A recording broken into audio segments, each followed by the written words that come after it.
Bismillahirrahmanirrahim. Assalamualaikum warahmatullahi wabarakatuh. Selamat pagi teman-teman semuanya.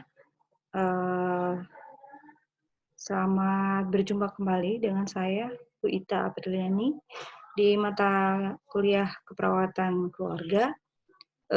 Hari ini kita akan membahas tentang asuhan keperawatan keluarga, khususnya pada keluarga yang mengalami gangguan jiwa, diantaranya halusinasi, perilaku kekerasan, depresi, dan isolasi sosial. Baik teman-teman, sebelumnya saya ingin menyapa dulu gimana kabarnya hari ini. Semoga masih dalam kondisi sehat, selalu sehat ya.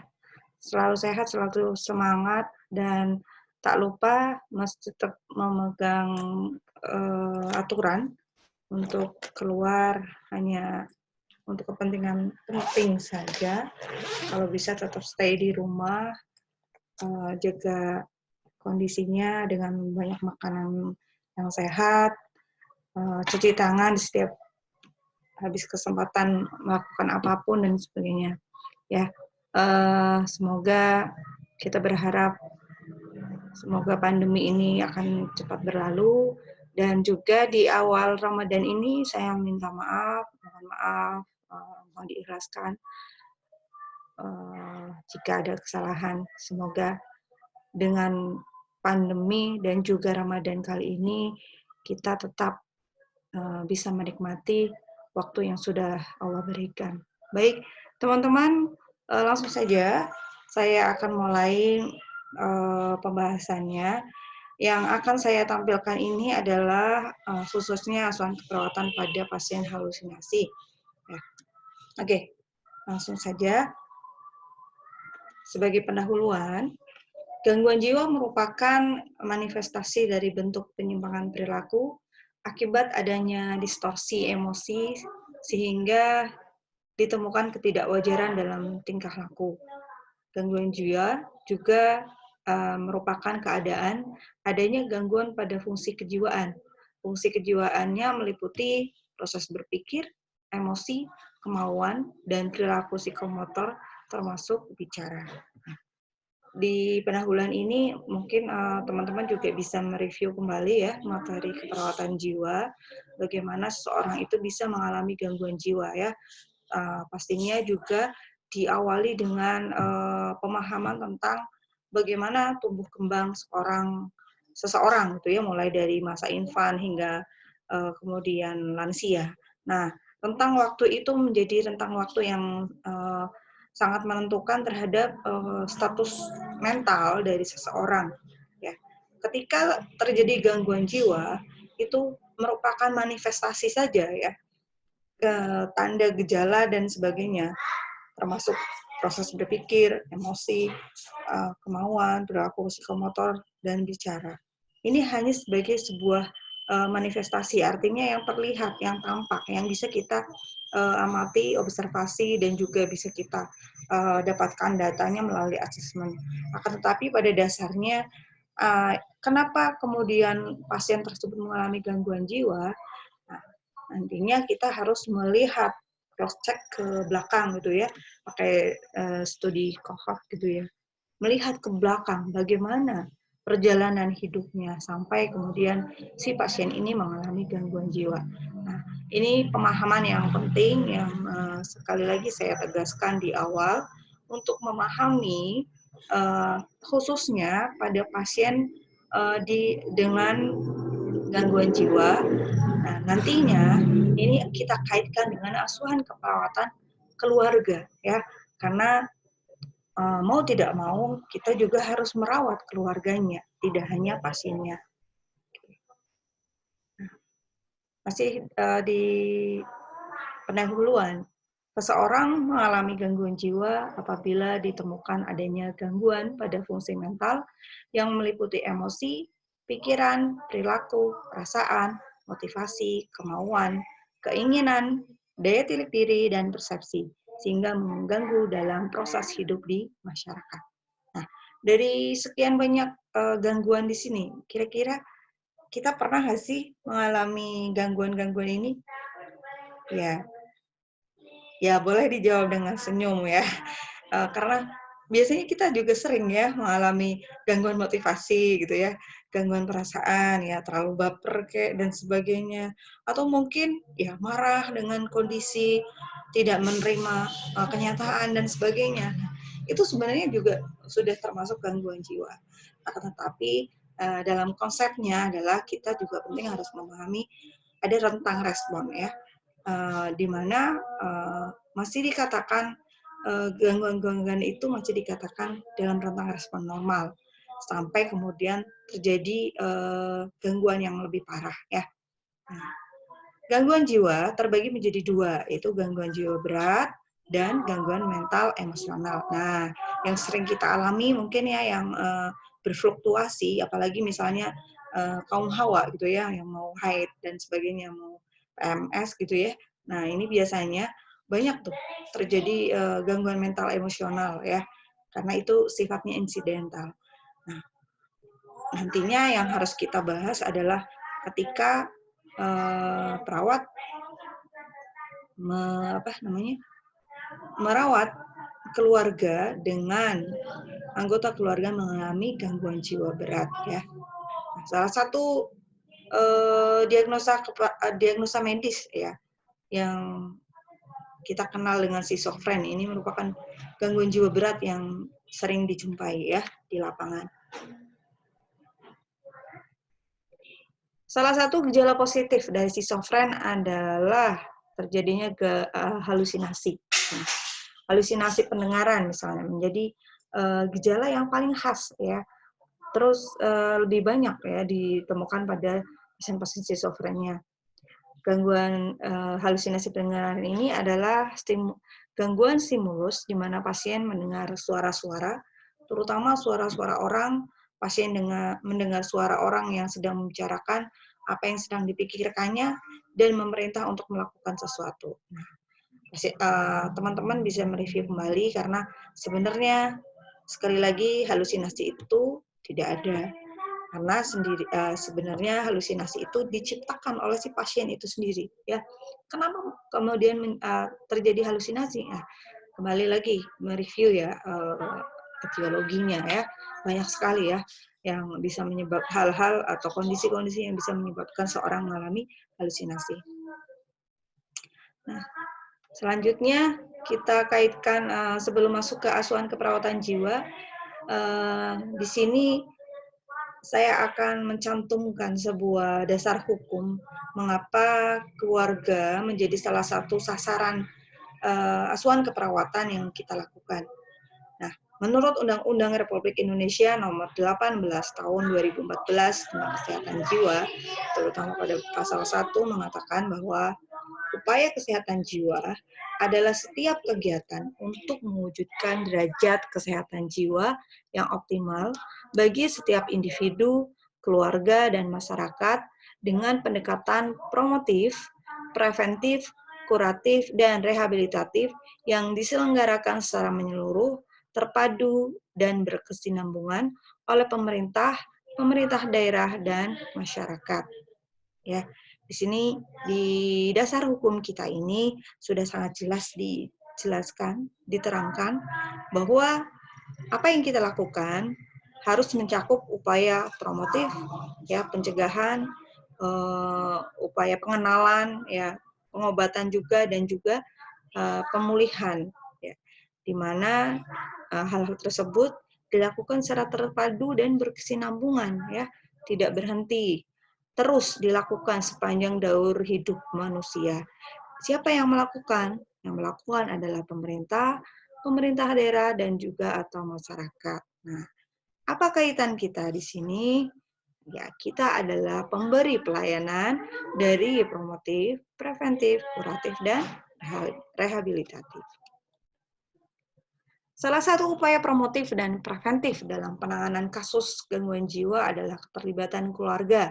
Nah, menurut Undang-Undang Republik Indonesia Nomor 18 Tahun 2014 tentang Kesehatan Jiwa, terutama pada pasal 8, upaya promotif di lingkungan keluarga dilaksanakan dalam bentuk pola asuh dan pola komunikasi. Pola asuh dan pola komunikasi. Ya, saya ulang lagi, pola asuh dan pola komunikasi dalam keluarga yang mendukung pertumbuhan dan perkembangan jiwa yang sehat. Nah, pola asuh dan pola komunikasi inilah yang nantinya pastinya akan kembali pada keperawatan keluarga. Bagaimana seorang perawat memahami apa yang seharusnya, pola asuh yang seharusnya diterapkan oleh keluarga, misalnya pada anak usia toddler. Apa yang harus dilakukan oleh keluarga dengan tugas atau tugas perkembangan pada masa remaja dan sebagainya. Nah, kemudian bagaimana pola komunikasinya? Ini yang nantinya akan terkait dengan asuhan keperawatan keluarga, ya. Jadi dalam hal pertumbuhan dan perkembangan jiwa yang sehat, pastinya pola asuh dan pola komunikasi ini akan menjadi dasar bagaimana seseorang kemudian terbentuk jiwanya, terbentuk mentalnya, ya, sehingga ketika ada sesuatu, ya, ada masalah atau apapun, dia akan bisa kembali kepada pola-pola yang sudah diajarkan oleh keluarga tersebut, ya. Oke. Upaya preventif merupakan salah satu upaya yang dilakukan oleh oleh perawat pada asuhan keperawatan keluarga. Dan menurut pasal 13 masih di undang-undang yang sama, upaya preventif dilaksanakan dalam bentuk pengembangan pola asuh yang mendukung pertumbuhan dan perkembangan jiwa seseorang, komunikasi, informasi, dan edukasi dalam keluarga, dan kegiatan lain sesuai dengan perkembangan masyarakat. Ya, ini pasal ini sekaligus menegaskan pasal yang sebelumnya. Nah, upaya kesehatan jiwa tentunya tidak terlepas dari peran perawat dalam memberikan asuhan keperawatan kepada pasien dengan berkolaborasi dengan bersama keluarga dalam merawat pasien. Keluarga merupakan lingkungan terdekat yang mempengaruhi kesembuhan pasien. Dukungan keluarga selama pasien dirawat di rumah sakit maupun di rumah sangat dibutuhkan agar pasien termotivasi untuk sembuh. Bagaimana peran perawat dalam hal ini? Peran perawat sangat dibutuhkan untuk melakukan pendidikan kesehatan kepada keluarga agar keluarga mampu menjadi pendukung yang efektif bagi pasien. Misalnya pada pasien halusinasi, baik di rumah sakit maupun di rumah. Salah satu peran perawat untuk meningkatkan upaya kesehatan jiwa dalam hal ini adalah melakukan kunjungan rumah atau home visit. Nah, apa yang dilakukan perawat ketika melakukan home visit di rumah? Ini juga terkait dengan asuhan keperawatan keluarga yang juga bisa dilaksanakan oleh perawat puskesmas, ya. Nah, apa yang dilakukan intinya pada pasien halusinasi, ya, inti rencana tindakan pada keluarga meliputi keluarga mampu mengenali masalah halusinasi pada pasien tersebut. Apa yang harus dikenali? Yang pertama adalah untuk halusinasi sendiri adalah jenis halusinasi. Apakah halusinasi penglihatan atau halusinasi pendengaran? Kenapa jenis ini harus dikenali terlebih dahulu? Ya, jawabannya adalah agar keluarga, perawat juga dapat menetapkan tujuan, menetapkan tindakan yang paling tepat dilakukan pada pasien tersebut. Ya, kita nggak mungkin dong menjelaskan tentang halusinasi pendengaran pada pasien yang mengalami halusinasi penciuman misalnya. Ya, itu tidak akan nyambung ya. Oleh karenanya penting sekali bagi perawat dan keluarga mengetahui jenis halusinasi yang dialami oleh pasien. Kemudian isi dari halusinasi. Isi dari halusinasi ini juga memperlihatkan bahwa gangguan yang dialami pasien itu lebih ke arah misalnya dia halusinasinya itu menyuruh dia untuk bunuh diri. Nah, kalau terdapat data seperti itu, ini yang akan mengarahkan tindakan perawat dan juga keluarga. Selanjutnya, untuk halusinasi adalah bagaimana upaya perawat dan keluarga mengenali waktu kapan saja si pasien ini mengalami halusinasi.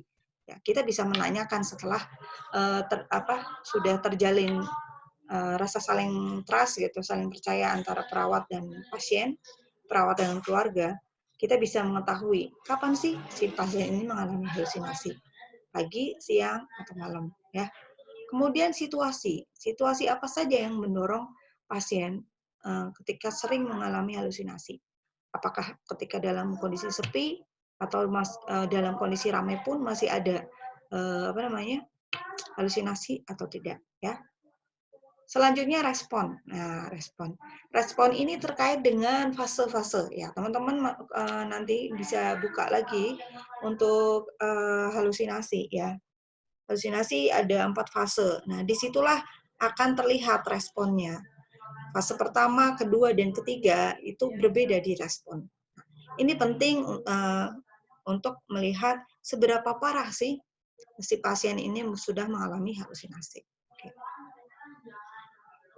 Nah, berikutnya, setelah kita mengetahui, khususnya untuk halusinasi adalah bagaimana mengetahui karakteristik dari halusinasinya.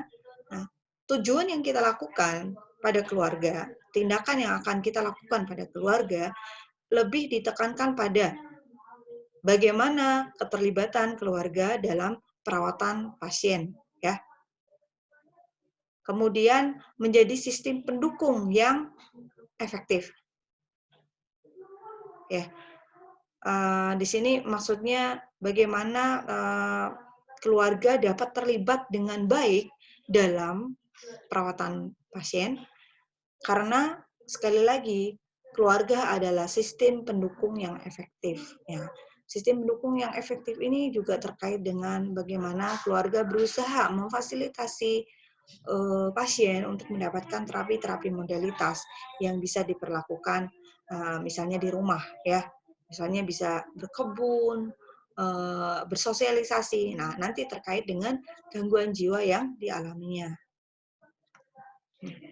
Adapun tujuan khusus, terutama untuk pasien halusinasi, setelah dilakukan tindakan keperawatan selama berapa kali pertemuan, keluarga dapat merawat pasien gangguan sensori persepsi halusinasi dengan kriteria. Yang pertama, keluarga dapat menjelaskan kembali pengertian dan jenis halusinasi. Ya. Kemudian keluarga dapat menjelaskan kembali tanda dan gejala halusinasi. Keluarga dapat menjelaskan kembali proses terjadinya halusinasi, dan keluarga dapat menjelaskan kembali cara merawat pasien halusinasi. Kenapa dengan recall ini diharapkan kita mendapatkan feedback yang tepat dari tindakan yang kita lakukan? Karena ini awal dari sebuah perubahan, ya, diawali dengan pengetahuan. Nah, ini bagian dari preventif dan promotif dari upaya yang dilakukan perawat untuk mengatasi masalah gangguan jiwa pada pasien yang ada di dalam keluarga.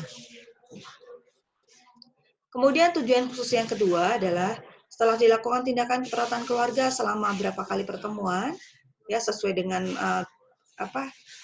plan yang kita rencanakan, keluarga dapat mendukung kesembuhan pasien gangguan sensori persepsi halusinasi secara efektif dengan kriteria. Yang pertama, keluarga dapat memperagakan cara merawat pasien gangguan sensori persepsi halusinasi. Berarti ada demonstrasi, ya. Jadi nantinya kita melihat bagaimana keluarga melakukan misalnya SP, ya. Kita contohkan gimana caranya berkomunikasi dengan pasien halusinasi yang sedang kumat halusinasinya misalnya, ya, sedang kambuh. Ya, itu perlu didemonstrasikan sehingga kita bisa lebih percaya. Kemudian keluarga dapat membuat perencanaan pulang bagi pasien gangguan sensori persepsi halusinasi. Misalnya, karena pasien-pasien gangguan jiwa itu sangat rentan terjadinya kekambuhan. Sehingga ketika si pasien ini kemudian harus dirawat lagi, nah disinilah keterlibatan pasien keluarga, ya. Keluarga bisa merencanakan kapan ini pasiennya bisa pulang. Pastinya setelah melakukan plan tersebut, keluarga juga diharapkan bisa ikut berperan aktif selama pasien dirawat, ya, baik di rumah sakit maupun di rumah. Selanjutnya intervensi. Nah, intervensi ini nantinya teman-teman sesuaikan dengan kasus ya. Nah, untuk halusinasi sendiri adalah yang pertama beri pendidikan kesehatan. Ya. Dari pengetahuan inilah ya, dari penambahan pengetahuan yang dilakukan perawat ke pasien, ke keluarga, diharapkan keluarga bisa merubah perilakunya ya. Karena orang tidak akan merubah perilakunya sementara kognitifnya atau pengetahuannya tidak bertambah. Kemudian berikan kesempatan kepada keluarga untuk memperagakan cara merawat pasien gangguan sensori persepsi halusinasi. Ini nanti juga hampir sama ya untuk pasien-pasien yang lain. Beri kesempatan keluarga ya untuk memperagakan. Setelah bisa, jangan lupa kasih reinforcement ya, karena kepercayaan diri keluarga merawat anggota keluarganya yang sakit itu sangat penting ya. Bagaimana seseorang bisa tetap berusaha untuk melakukan pengobatan ya, apalagi pasien-pasien gangguan jiwa kita tahu butuh waktu lama ya untuk kemudian bisa sembuh. Oleh karenanya apapun yang tindakan yang berhasil dilakukan keluarga sebagai sebuah bentuk keterlibatan dalam perawatan pasien ini pantas untuk kita apresiasi ya. Jadi berikan reinforcement yang positif terhadap tindakan-tindakan yang sudah berhasil dilakukan oleh keluarga. Berikutnya, bantu keluarga dalam membuat perencanaan pulang bagi pasien gangguan sensori halusinasi pendengaran. Nah, ini terutama ketika salah satu anggota keluarganya dirawat. Nah, bagaimana kalau di rumah? Berarti bantu keluarga dalam membuat perencanaan kapan pasien itu bisa disosialisasikan kembali dengan anggota masyarakat yang lain, ya, seperti itu. Oke. Nah, ini sekilas gambaran tentang bagaimana asuhan keperawatan pada pasien halusinasi. Nah, tugas kalian selanjutnya yang nantinya akan dilihat di LKM ya, akan lebih jelas di LKM. Bagaimana dengan aspek keluarga pada keluarga dengan anggota yang mengalami depresi, ya. Nantinya teman-teman bisa lihat konsep teorinya dulu. Untuk depresi ditugaskan pada kelompok 1 dan 2. Dan ini bisa kalian lengkapi dengan jurnal ya. Nanti jurnalnya juga nanti di LKM akan dijelaskan. Kemudian bagaimana dengan asuhan keperawatan keluarga pada keluarga yang mengalami perilaku kekerasan ya, untuk kelompok 3 dan 4. Terakhir adalah bagaimana asuhan keperawatan keluarga pada keluarga dengan anggota yang mengalami isolasi sosial, kelompok 5 dan 6. Oke. Itu materi singkat dari saya sebagai stimulus untuk kalian melakukan tugas kalian, melaksanakan tugas kalian secara kelompok ya. Nah, saya harap bisa tetap kerjasama meskipun dalam kondisi seperti ini. Ya, silakan teman-teman bisa saling berkoordinasi, berdiskusi dengan rekan kelompoknya secara online, ikuti petunjuk yang ada di LKM. Jika ada pertanyaan bisa langsung di forum diskusi. Sekian clue dari saya dan pendahuluan dari saya untuk mata kuliah pertemuan kali ini. Sampai jumpa. Assalamualaikum warahmatullahi wabarakatuh.